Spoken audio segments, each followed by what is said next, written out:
The dictionary defines temperance, or better yet, temperament, as the combination of mental and emotional traits of a person, their natural predisposition, an unusual personal nature as manifested by peculiarities of feelings, tempers, actions, etc., often with a disinclination to submit to conventional rules of restraint. In writing this, I felt that our current predisposition, according to natural rules or convention, is the state of poverty, including intellectual poverty, social poverty, and most of all, economic poverty. To improve our situation, we must manifest our disinclination with rebellion and refusal to accept failure as the norm, and only allow the rich and famous to prosper. We must feed our minds with positivism and success and immerse ourselves in the knowledge and wealth of our history to give us prosperity in the future. And lastly, we must not allow the struggles of all those who came before us to fade like ashes in the wind. And now I present to you temperance.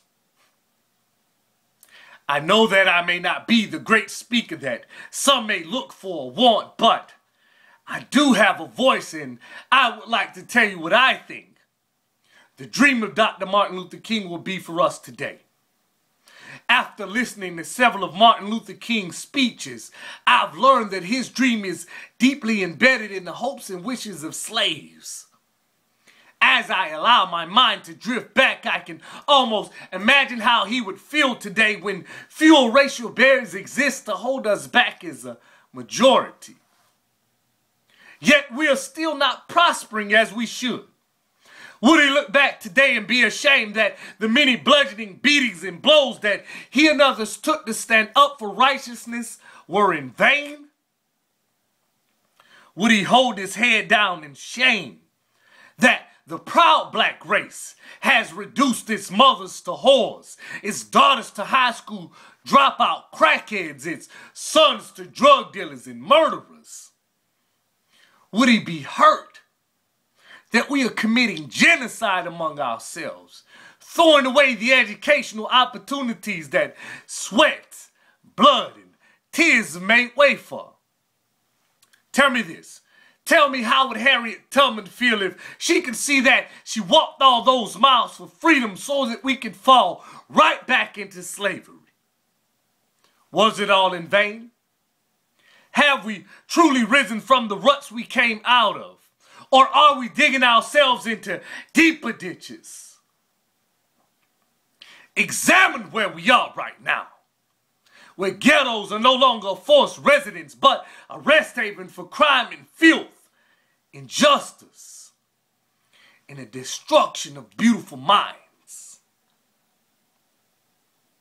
where drug dealers are glorified, and being intelligent seems to be marked by a mental yellow armband worn by the Jews of the Holocaust.